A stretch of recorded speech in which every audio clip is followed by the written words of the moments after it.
Welcome to the National Women's Fitness Academy podcast. We're here to talk about women's health, female hormones, body image, and all things health and fitness.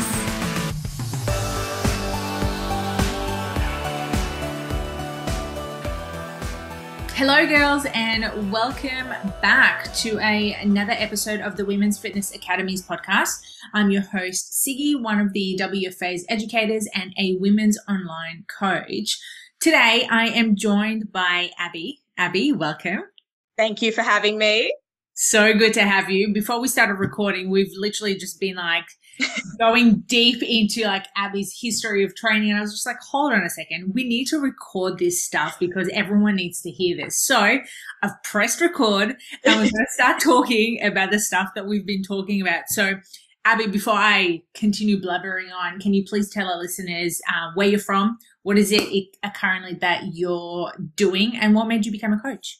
Yeah, sure. So I'm Abby. I live up here in Brisbane, but I originally was from Melbourne. Then I moved all the way to New South Wales, lived there for a bit, and yeah, seem to be working my way up the ranks. So we'll go with Queensland for now. I am currently, I own Abitude Fitness, and my sole purpose with that is to help educate women about their bodies, help teach them how to become strong and understand that, you can eat food. It doesn't need to be your enemy. And I work with Ellen at Lotus Health Co. I work as a coach there as well. And I also work as a CrossFit coach out at a gym in Brisbane. So super busy at the moment, but I love it. You hear the sayings we need to learn how to slow down, and that is definitely something I do need to work on. But I love having things to do, being busy. So yeah, that's where I'm at the moment. And the whole reason I got into the fitness industry started when I was about 16. When I was at school, when I was a bit younger, I got bullied for being overweight. And when you look back at it, you think at the time, they were actually they were boys that bullied me. And you think, oh, they're my friends. It's okay. It's just a joke. But, if you hear something enough, you're truly going to believe that, and you're going to start to be oh my God, so the whole reason I got into fitness, my mum was right into it at the time. So I went to my mum and I said, look, this is happening. And she obviously joined me up to a gym, and I didn't go with my mum. I went with some friends, and you have no idea what you're doing when you first join up to a gym when you're that young. So for about a year or so, I was just cruising on the cardio machines, doing my ab workouts. But the thing is that made me feel better about myself. So I just kept doing that. I knew better. And then my best friend at the time, he actually was really heavily into the gym. And he actually joined the gym that I was going to. And he was the whole reason that I actually got into lifting weights and understanding why it is so beneficial for your body and why women should do it too. But of course, if he wasn't there, there's no way I was going into the weights room. So it was every now and then that I would do it. Where are we at now? Oh, and then I turned 18, and I was still not happy with myself, still, low self-confidence.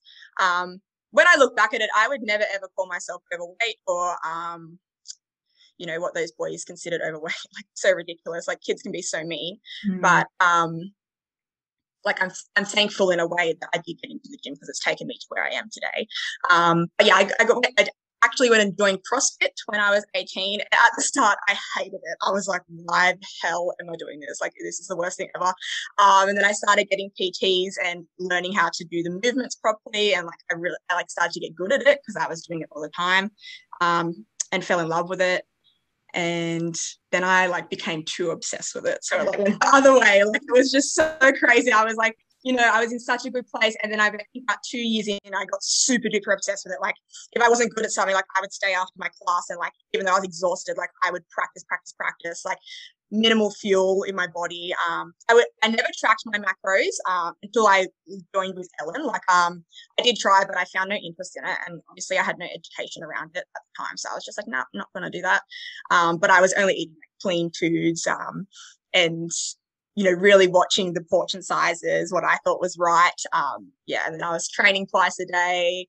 I'd go home, and then my parents would be they're always so moody, or what's wrong with you? You're going too far. They're only seeing the bad side of me. And of course, that's what they're going to get. It's, at the end of the day. And Then I moved out of home, and I was still obviously at CrossFit and everything, and I decided I was going to do my certs.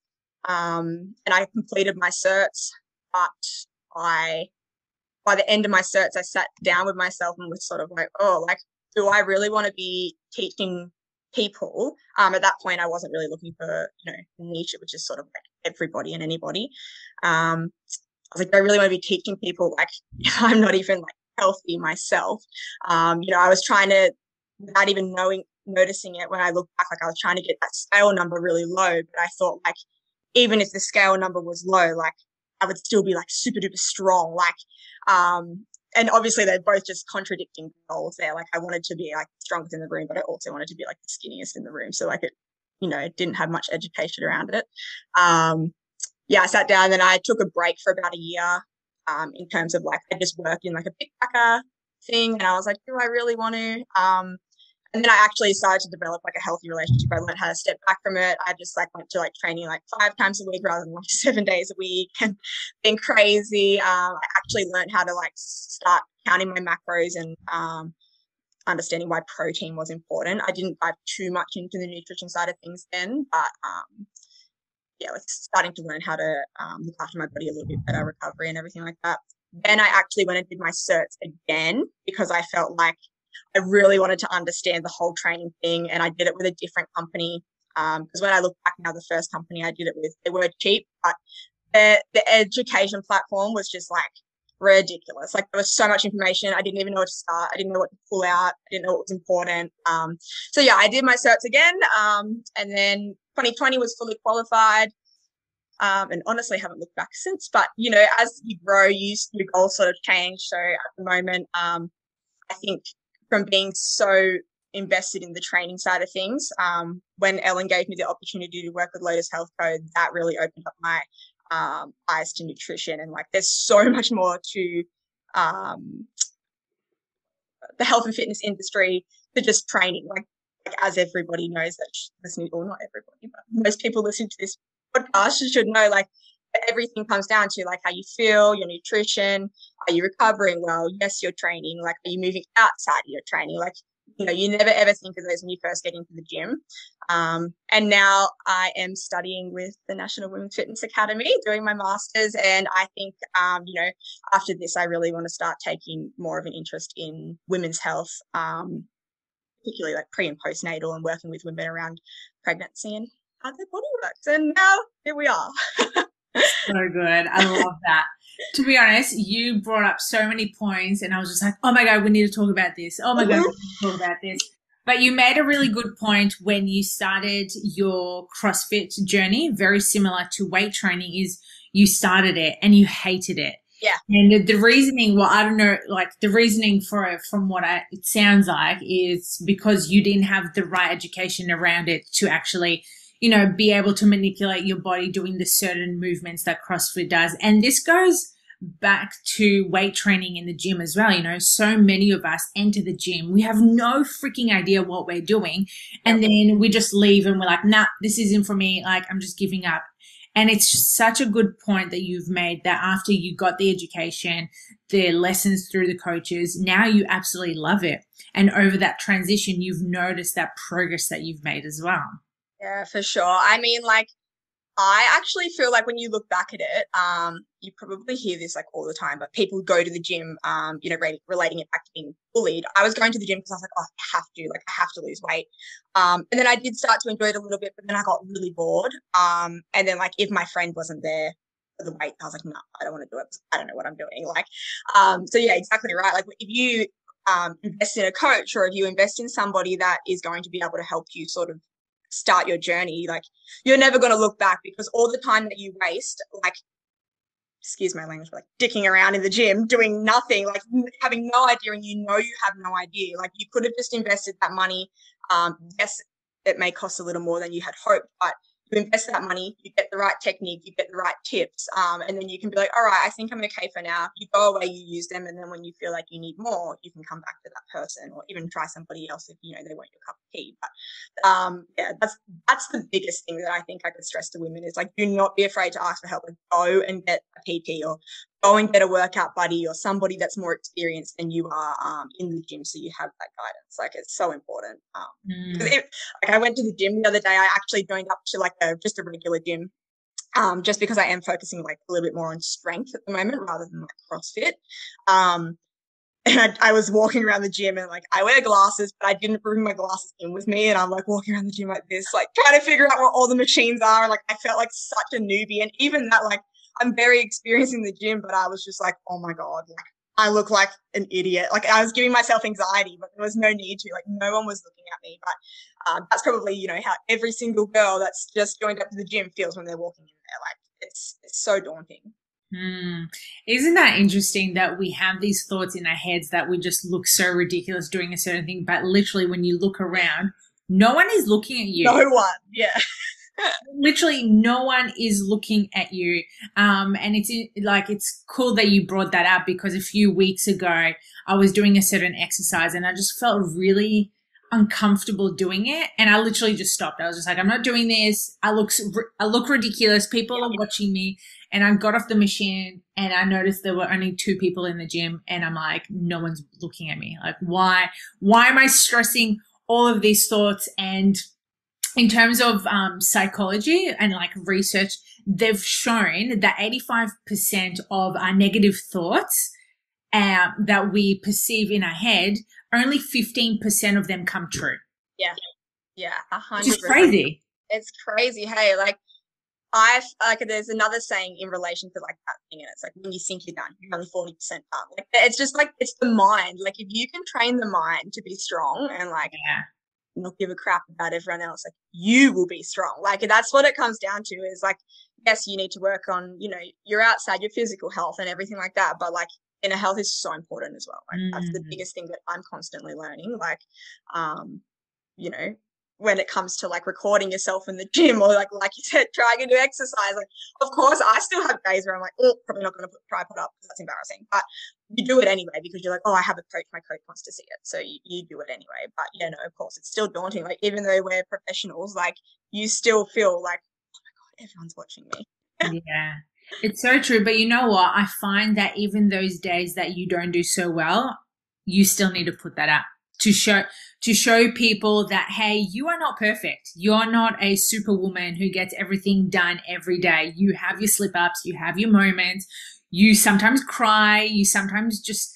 lay in bed and not go to the gym. Like, we need to have people resonate with our own story as well, and making them realize, hey, it's not just you, it's all of us. Of course. Yeah. Like, you know, the thought process behind all that, like, when I first met my partner, I actually met him at CrossFit, and then we moved up to Brisbane and everything like that. And then COVID happened, and I obviously wasn't going to the gym as much. We did buy a few home things, but obviously it's just not the same as like when you go to a gym like that. And then my body image, like, I wouldn't call it like body dysmorphia, I'd call it body image. Like, with myself, like, when I was seeing in the mirror, I was like, I know I'm healthy, like, I know I'm fit, like, I exercise, I move daily, I eat my like whole foods, I have some soul foods, like, you know, the basics. But I would look in the mirror, and every day I'd say to my partner, I hate this language, but like, you know, I'd look in the mirror and be like, am I fat? And he'd be like, oh my God. And then it got to a point where he was like, you need to sort this out, because like, it's driving me insane. Like, I am sick to death of hearing this question. And like, that's when I sort of went, okay, like, I need to work on my mental health as well, because like, you know, you think you fix something, and it's all of a sudden something triggers it. And you're like, oh crap.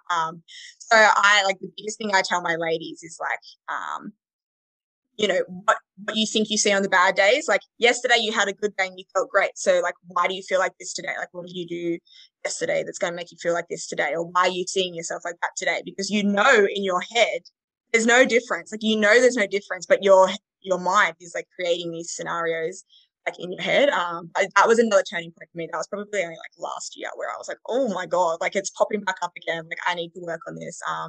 And honestly, like, it's so crazy to notice your own growth as well. Like, you know, where you started from, where you got to, then you sort of have like, this doesn't always happen, but I would call it like a little relapse, where I like was like back in that hole again. And now I'm like even further on top. Like, I don't really think that.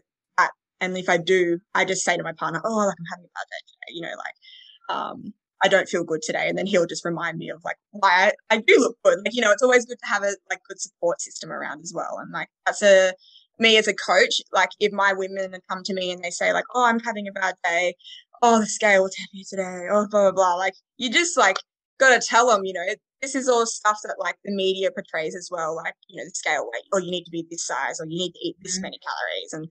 And you really don't realize as a coach how much it is still being thrown out there. Yeah. And then all of a sudden, like, you know, your clients are coming to you and saying this stuff, and you're like, oh, wow, it actually really still is happening out there. Because, you know, we fill our feeds. I was actually talking to Ellen about this the other day. We fill our feeds with, like, people that, like, uplift us and the same things that we agree with and stuff like that. Or, you know, other people are maybe filling their feeds with, like, all right, you need to do this 8-week challenge at this, like, 1,200 calorie diet, and that's the only way. And, like, and the whole feed starts popping up with those people. So it's like, yeah, you really don't realize it, that it's still out there sometimes. Yeah. You know, it's crazy to think, because it's like we're in 2020. Oh my God, I was going to say 2021. Wow. Wow. Yeah. Guys, it's not 2021. We are in 2022. Whoa. That is crazy. Anyway, 2022, I agree with you, because there's still information out there that perceives people, especially women, that the only way for them to see progress is through the scales, through photos. And it's funny because I literally did a post about this on Instagram the other evening, making women realize that, hey, it's not just the weight and photos, it's everything else. It's like your food, it's your mental health, it's you being able to socialize and having confidence, it's you having, you know, high sex drive, it's you doing other stuff that you wouldn't really consider till you actually dive deeper. And it sounds by things that you do that as well with your clients. Yeah, for sure. Like, I still, like, you know, on the daily, you hear clients saying, oh, but my weight went up this week. But then you go and look at their measurements or something, and like, then you read their check-in and they're like, oh, I feel so good this week. You look at their progress photos, like you can see a little bit of change. You look at their measurements. You're like, yeah, but your weight went up, but look at your measurements. Like, they're coming down. And like I tell them every week, like, there's ladies you have to constantly remind, like, that scale weight is can't think of the word, affected by, you know, so many factors. Like, that's just one little minor thing that we can gauge progress off. Like, and that's like probably the thing I put at the bottom personally, because I do have a negative relationship with that scale. So like, you go off how you feel, how you're moving, how you're recovering, sleeping well, like all those kind of things. Yeah, for sure. Yeah, it's crazy to think how, like, you know, you and I, we've been through this journey that we have been affected by the scales, and how every time we would step on it, we would look at it and just literally perceive our self-worth because of a certain number. But like you said, you know, many women come to us and it's not just about the scales. Like, yes, it is a form of progression, but as long as we're teaching them and making them realize, hey, it's only one aspect of everything else that you're doing. And you know what? It also comes down to education, like letting the client know, hey, you went up in the scale by 500 grams because maybe you just haven't taken a shit, or seriously, maybe a period is about to arrive and you're just feeling a little bit bloated, or you had a heavy training session the day before. Once, you know, we start opening their eyes and making them realize, hey, it's not actually body fat, it's water retention or whatever, then the mindset changes a little bit. Sure. I mean, like, I have this lady, she wouldn't mind me sharing her story, but she's she came to me and she was you know, skinny but held quite a lot of body fat around her stomach, and that was obviously a problem for her.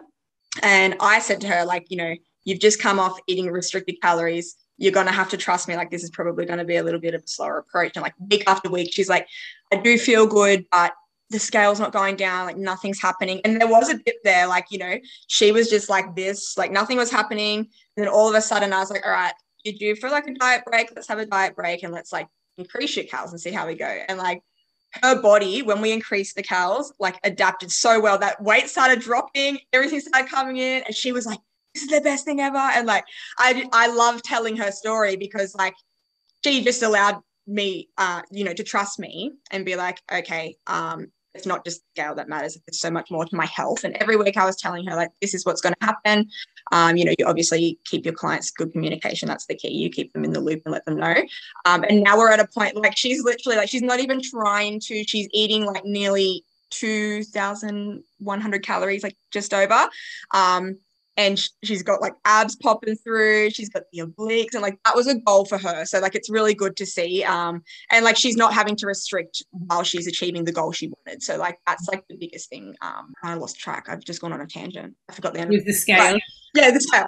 That's kind of the biggest thing with the scale. Like her body weight has gone down, but she's eating more food. And like you hear so many stories like that. But what people don't realize is like that takes time. Like it's not just going to be like, all right, we're going to increase your food and that scale is going to go down. Like you have to be able to sit in it for the long haul. Like I think that's taken us 6 months to sort of get to that point. And they're like now, like it's unreal the progress that she's seeing, and she was just able to trust me. And like it's unfortunate because sometimes people don't always want to put their full trust in you.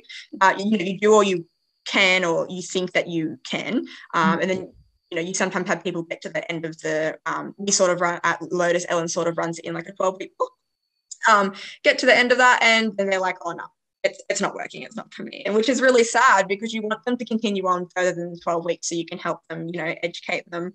And then eventually, yes, get them on their own because you don't want them to be with you forever. As sad as it is to say goodbye, but once you've, you know, gotten to a place where they're comfortable and they know what they're doing, that means you've done your job well. So yeah, exactly. And I find that so true regarding having that rapport with your clients and that trust. I think that's a really big one, because if a client doesn't trust you or there's some form of like miscommunication, yeah, you're better off just ending the relationship there, or even just being honest with the client, bringing up that conversation, being like, hey, are you trusting in me to help you with this process? And putting it back on them, because again, you can't read, well, no one can read people's minds, so you don't know what's going on. And I love the fact that you mentioned that, hey, this wasn't a quick process, it was 6 months. And you know what? She's probably still working on certain areas in her mindset to progress her further.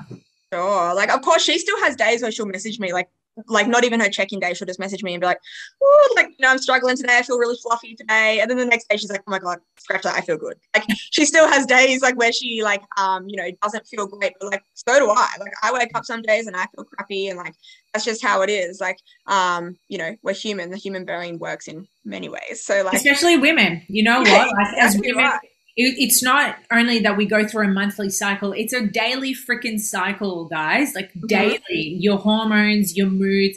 You can't be your energetic self on a 24/7 clock. Like seriously, hey, I had a day the other day when I went into the gym, and I think I had like maybe 5 cancellations, and it left me with like 2 in the afternoon. And because it is so far away, generally when that happens, I'll ring the ladies and say like, hey, can we like reschedule or something? But then I was obviously out there, so we did it. And one of my ladies walked in, and like, I thought I was like, hey, how you going? And she's like, good. You look like you've had enough. And I was like, oh, I was like, okay. I was like, well, I'm flustered, but like, I didn't think my facial expressions were showing it that much. But yeah, and she was like, oh, you're normally just so bubbly. Like, and I thought, well, yeah, but you know, there is times where I'm like, and I just explained it to her, and I was like, to be honest, like, you know, and she was like, oh no, I fully get that. You know, like people understand people, but if you know, come across as like aggressive or something like that, then that's when people are like, oh my God, like she's like. Yeah, you know what? I find that really cool to chat about, because too often we will put a mask on pretending as if we are okay. Sometimes that makes things a little bit more difficult as well. Yeah, for sure. I think the biggest thing, like going back to that mind, allowing yourself to feel upset or like allowing yourself to feel stressed. But then like the biggest thing is like, how are you going to respond to that situation, or how are you going to like, you know, change it for the better, or what can you do to make it better, rather than sitting there like, oh, this is the worst day of my life, this is never going to get better. Like that's obviously not going to help you. And that's the biggest thing I think people need to work on, especially women, you know, when they're stressed or when they're running around like a headless chook or something. Like what can you do to minimize that stress and like you know, make it easier for you, and then declog your mind. If you need to write it out, you need to like sit down and chat with someone and just like verbally like get it out of your system. Like, yeah, we bottle so many things up, and like mental health has so much to do with like your physical health as well. Like it's Yeah. crazy. Yeah. Yeah, lots of it. And I'm glad that you brought that up, because before we started recording, we were talking about how health is not just a certain look, it's a feeling. Yeah, for sure. I think that the biggest thing is like health for me is how you feel in your own skin and body. Like, are you confident? Like, can you rock what you want to rock? It's not so much about like focusing on the look side of things, because there's so much more to like looks than a person. Like, we all have a look. We all look a certain way, and like we're all different. Everybody looks different. But like, you know, when you set goals, can you achieve those goals? And like, are they realistic for you? And they're going to make you feel good? Like, that is health for me. Like, I don't think health should be put down to a scale number. And honestly, like, I do have some women that come to me and be like, oh, I don't want to do the measurements either, because I see the numbers go up and down sometimes, and I think, oh, I'm not making progress. I'm like, cool, let's start from like literally ground zero.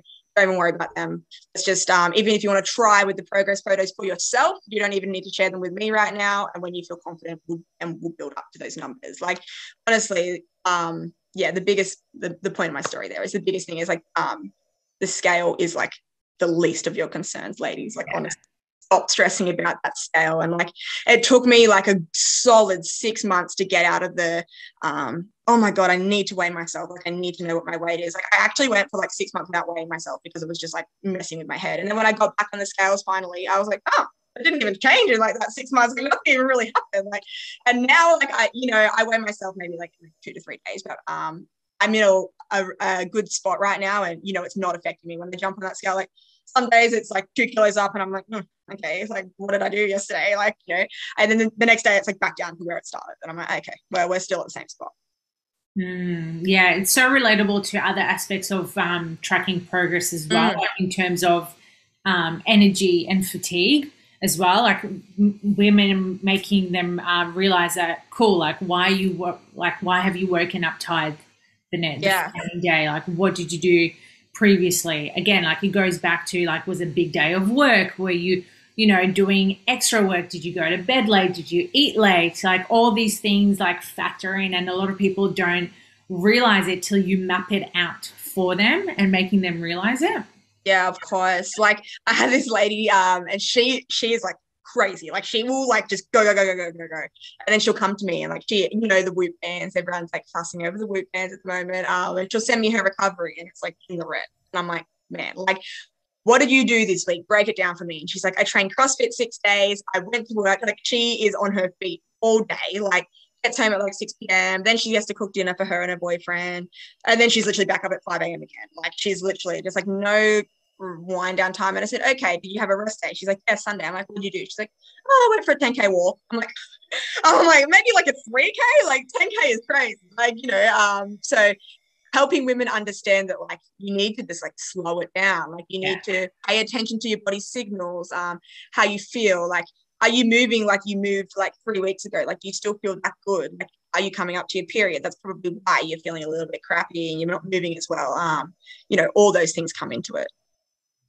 Yeah, everything factors in there. And it just shows you how the scales, again, is just like this minor little thing of you noticing, of you making a progress. Yeah, seriously. Like, I honestly wish that, like, I'm sure every fitness professional, that stands for like these kind of values, wish they could just like pick that scale up and like snap it and start from ground zero again. Like, just like explaining to everybody, not even women, like, of course some men struggle with that scale number as well. And like explaining to them, this is how we're going to do it.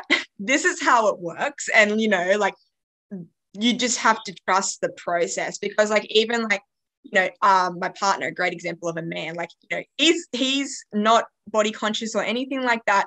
But like, if that scale number goes up every now and then, he's like, what? How? Like, what do you mean? Like, I don't understand. Like, and you try and help them understand, but because they're, you see on social media all the time, like all of these contradicting things. Sometimes he still questions me, and he's like, how do you know that that's right? I'm like, well, like all of this scientific research behind it. But yeah, like, I wish we could just all start from like ground zero again and like keep everybody the same way, the healthy way, and like, not in the restrictive way.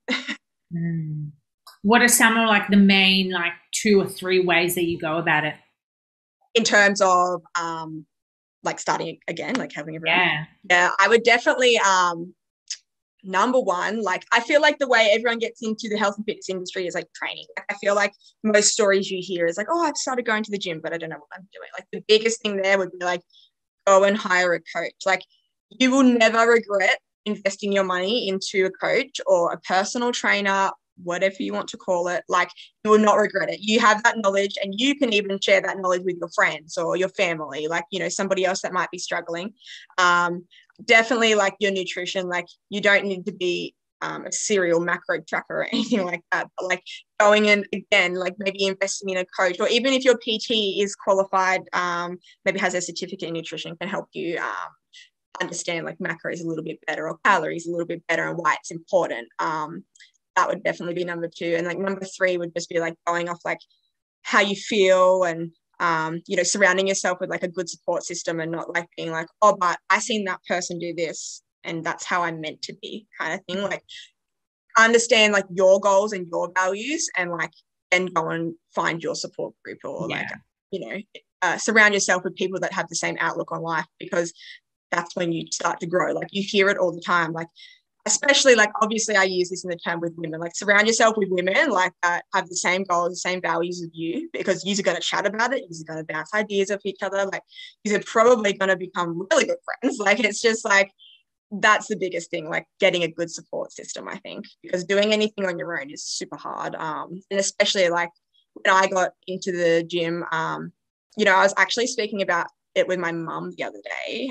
So my mum is another reason I did get into the gym, because she was so into it. And now she's actually come to me to ask for coaching. So that's like, I feel honored. It's like really great. But, you know, I've been trying to help her because I didn't know back then, I was a little bit younger, but she was telling me the other day, like the way she did things. And I was like, wow, like she was not doing it healthy. Like, you know, she lost quite a lot of weight, but it wasn't in a way that was sustainable. Like her PT at the time was, she had her on 1,000 calories a day.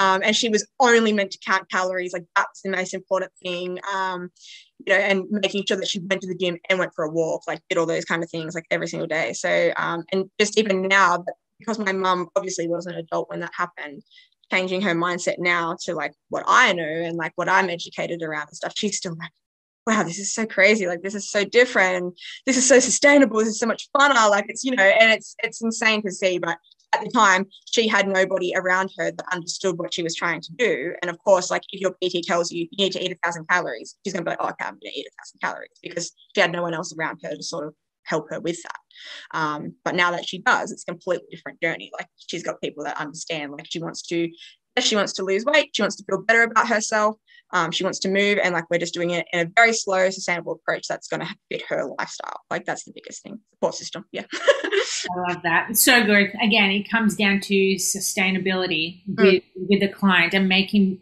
it able to fit their lifestyle, instead of having them to do so many things and then getting overwhelmed, not trusting you, hating you, and leaving and going, oh my God, that was the worst experience. And then they have this like bad idea in their head that every coach is the same. Yeah, for sure. That's what she did say that to me, actually. She said it's so different. Like she goes, obviously, like, you know, you're my daughter. She goes, but I trust you. Like, I know you're doing it for the right reasons. Like, I'm not just another number. And that's how I want all my clients to feel. Like, despite her being my mum, yes, of course, like I will treat her, I still treat her like my client. So when she checks in, I make it very clear that she needs to treat me like her coach. Like I'm not her daughter on that platform. And just like all my other clients, like, yeah, I can be your friend as well. But when you check in, like I'm your coach, and what I say to you, like I'm trying to help you. And I would never, ever say anything or do anything to send you in the opposite direction of your goals. Like that's the last thing I want. And, you know, all my clients that come to me, I want them to achieve their goals just as much as they want to achieve them. Yeah, exactly. That's the whole reason we're in this like industry. Well, yeah. Yeah, we love it. To help and make, you know, change people's lives. Exactly right. Like I honestly get a high when someone comes in and they're like, oh my God, like my dress size felt smaller today. I wasn't so tight. I'm like, oh my God, like it's so exciting. Like, you know, when you get excited, you can see how much they're like, oh my God, crap, she cares. Like it's so exciting. And yeah, just to have somebody else that feels like they care, and it's not just like a friend or a family member, like there's an outsider as well, that's important as well. Yeah, it makes such a big difference. I totally agree with you. Oh my God, speaking of helping more women, how can our listeners find you? How can they work with you? Awesome. So I actually do have a blog. I don't think many people know about it, but like I do post some stuff up there. So you can find me on Instagram. It's Habitude_fitness. And all of the stuff is in my bio. So basically I have like you can find my blog in there as well. So my blog is just for women that like, you know, might be sitting on the fence about not knowing where, if they want to do training, if they want to get into the whole thing, and like maybe they can read about it and understand like, oh wow, okay, we can do this as well. Like there's a few blog posts on there that you could read through. But yeah, primarily you can find me on Instagram or Facebook. But on Facebook it's just Habitude Fitness, no underscore. I love it. Awesome. So good. And what's the plan for March? Well, honestly, I do have some exciting news, but I can't share it just yet. Okay, don't share that yet. Don't share that. I do have some exciting news. So obviously I'm here with you, so that was super exciting with me to be able to come on here and you know, talk with you and hundreds of other ladies. And tomorrow the exciting news may or may not happen, and then I really just like want to focus on like work this coming year. Obviously last year was a bit up in the air with shutdowns with COVID, and I am lucky enough to be online with Lotus, but I would really love to you know, get Habitude up in the air and focus a little bit more on that, because I did start off last year focusing on it, and then I just like let it go during COVID. So yeah, primarily focusing on Habitude as well. Love it. So good. Well, girls, stay tuned to the big news. Who knows what's to come? You know, make sure that you follow Abby's page to find out. But in the meantime, I hope you enjoyed today's conversation. I definitely got lots from it. And if you liked it, recommend it, share it, screenshot it, tag us at the Women's Fitness Academy, tag myself, tag Abby. And then till next time, make sure that you don't, I just lost the the thought in my head. You finish that up for me. I was so focused on what you were saying, but yeah, until next time, maybe just like keep working on that mindset, keep working on being the best version of you. Yes, love it. Be the best version of you, girls. See you next time.